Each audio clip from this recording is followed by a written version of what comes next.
শনিবার রাত 10টা নাগাদ কলকাতা বিমানবন্দরে পা রাখেন কেন্দ্রীয় স্বরাষ্ট্রমন্ত্রী অমিত শাহ। তাকে স্বাগত জানাতে বিজেপি কর্মীদের ভিড় ছিল চোখে পড়ার মতো। ঢাক বাজিয়ে ফুলের মালা পরিয়ে স্বাগত জানানো হয় তাকে।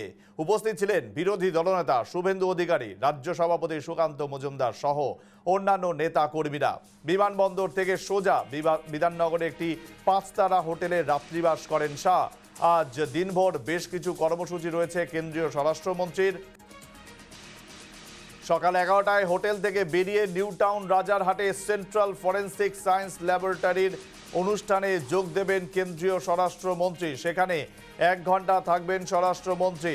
দুপুর 12টা 25 নাগাদ সেখান থেকে বেরিয়ে যাবেন বাইপাসের ধারে JW ম্যারিয়েট হোটেলে। সেখানেই দুপুর 12টা 45 নাগাদ লাঞ্চ সারবেন শাহ। দুপুর 2টা 5 নাগাদ রওনা হবেন নেতাজি ইন্ডোরের উদ্দেশ্যে। সেখানে রয়েছে দলীয় কর্মসূচি। দুপুর 3টে 55 নাগাদ নেতাজি ইন্ডোর থেকে যাবেন স্বামী বিবেকানন্দের বাড়ি।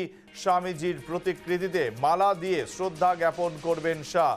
বিকেল 5টা 35 নাগাদ রওনা হবেন কলকাতা বিমানবন্দরের উদ্দেশ্যে। এরপর সোজা দিল্লি।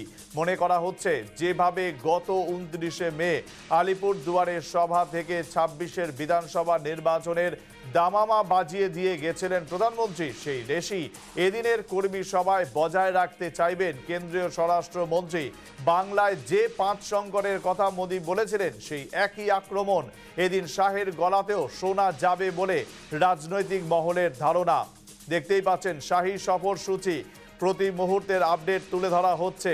আজ সকাল 11টায় হোটেল থেকে বেরিয়ে নিউ টাউন রাজারহাট যাবেন অমিত শাহ। সেখান থেকে 12টা 25 নাগাদ আবার ফিরবেন, লাঞ্চ সারবেন 12টা 45 হোটেলে ফিরে। তারপর সেখান থেকে 2টো নাগাদ নেতাজি ইন্ডোরের উদ্দেশ্যে রওনা হবেন। সেখানেই রয়েছে দলীয় কর্মসূচি। দুপুর 3টে 55 নাগাদ নেতাজি ইন্ডোর থেকে যাবেন স্বামী বিবেকানন্দের বাড়ি। এরপর বিকেল 5টা 35 নাগাদ তিনি রওনা হবেন কলকাতা বিমানবন্দরের উদ্দেশ্যে।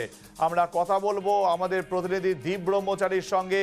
দীপ, আমরা জানতে চাইবো যে সকাল 11টা থেকে যে সফরসূচি শুরু হয়ে যাবে অমিত শাহের, এই মুহূর্তে ছবিটা ঠিক কি, কলকাতা থেকে কি উঠে আসছে? দেখো, এখনও আমি রয়েছি বিধাননগরের সেই সুবিশাল হোটেল এবং 5 তারা হোটেল। আমি একবার দেখাতে বলবো, আমরা ঠিক এক্সিট গেটে রয়েছি। এই এক্সিট গেট দিয়ে কিন্তু অমিত শাহ বেরাবে এবং তার আগে বিভিন্ন কঠোর যে বিষয়গুলি নিরাপত্তার জন্য রাখতে হয় সেই ব্যাপারটাও কিন্তু দেখা গেছে। অর্থাৎ বোম স্কোয়াড এবং স্নিপার ডগ নিয়ে কিন্তু প্রত্যেকটি গাড়ি, এখানে যতগুলি গাড়ি রাখা ছিল সব চেক করা হয় এবং অমিত শাহ যে গাড়ির সাথে যে সকল গাড়ি ফলো করবে সেই সকল গাড়ি কিন্তু পুরোপুরি চেক করা হয়। এবং সবথেকে বড় বিষয় তুমি যেটা বলছিলে যে পশ্চিমবঙ্গের রাজনীতির ওপর কি প্রভাব পড়তে পারে, আমরা জানি যে এই 2-3 দিন আগেই কিন্তু প্রধানমন্ত্রী এসেছিলেন উত্তরবঙ্গ সফরে। তবে দক্ষিণবঙ্গ কেন পিছিয়ে থাকবে? দক্ষিণবঙ্গে এবার স্বরাষ্ট্রমন্ত্রী নিজে হাজির। যদিও আগের যে 29 তারিখের যে প্রোগ্রাম ছিল প্রধানমন্ত্রী, সেটা সিঁদুর নিয়ে, অর্থাৎ সিঁদুরে নিয়ে কী এই যে হামলাটা হয়েছে সেটা নিয়ে আলোচনা করতে গিয়ে কিন্তু কোনোভাবেই পিছুপা হয়নি। অর্থাৎ বঙ্গ রাজনীতি নিয়ে একবারও কিন্তু পিছুপা হয়নি প্রধানমন্ত্রী। বিভিন্ন দুর্নীতির কথা বলেছেন, পশ্চিমবঙ্গের অনুন্নতির কথা বলেছেন, শিক্ষা ব্যবস্থা নিয়ে কথা বলেছেন। সবথেকে বড় বিষয় আমরা জানি যে বিকাশ ভবনের সামনে যে শিক্ষক যারা চাকরি হারিয়েছেন তারা কিন্তু প্রধানমন্ত্রীর সাথে বারবার দেখা করার চেষ্টা করেছেন কিন্তু পায়নি। তবে আজকে কি কোনোভাবে তারা করতে পারবে বা তাদের হয়ে কি কোনো বার্তা দেবে? পশ্চিমবঙ্গে বিভিন্ন ক্ষেত্রে ভোটের সময় দেখা যায় যে এই ভোট লুট হওয়া বা বিজেপি কর্মীদের আটকে রাখা অথবা বাড়ি ছাড়া, এইবার কি সেই সাহসটা যোগান দিতে পারবে? তারা কি মাঠে নেমে ভোটটাকে সুন্দরভাবে চালনা করতে পারবে?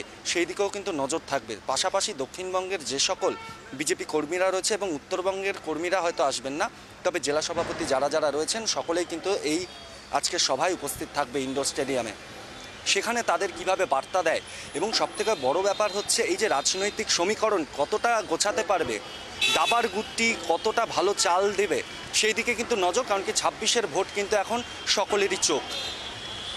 দীপ, আমি জানতে চাইবো, এই দেখাতে বলবো আমাদের দর্শকদের যে এই মুহূর্তে যেখানে তুমি রয়েছো সেখানে নিরাপত্তা ব্যবস্থা এবং কিভাবে সেখানে যান নিয়ন্ত্রণ করা হচ্ছে তুমি যদি একবার জানাও। আমি একদম আমার ক্যামেরা বন্ধুকে বলবো এইদিকে তাকাতে, যে এইদিকে পুলিশের গাড়ি ছাড়া আর কোনো গাড়ি থাকবে না। আমাদেরও যত গাড়ি ছিল সাংবাদিকদের গাড়ি, সেই গাড়িও সরিয়ে দেওয়ার নির্দেশ এসছে। এবং পাশাপাশি বলে রাখবো যে এখানে একমাত্র কনভয়ের গাড়ি ছাড়া কোনো রকম অন্য গাড়ি থাকবে না। এমনকি পুলিশদেরও যদি অন্য কোনো গাড়ি থাকে অর্থাৎ লোকাল থানার, সেই গাড়িও সরিয়ে দিতে হবে, এমনটাই কিন্তু নির্দেশ এবং কড়া পদক্ষেপ নিয়েছে নিরাপত্তারক্ষীরা।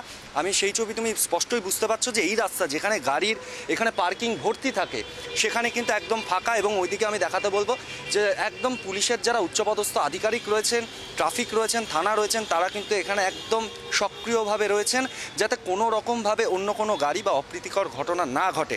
এই দিকে কিন্তু কড়া নিরাপত্তা নেওয়া হয়েছে।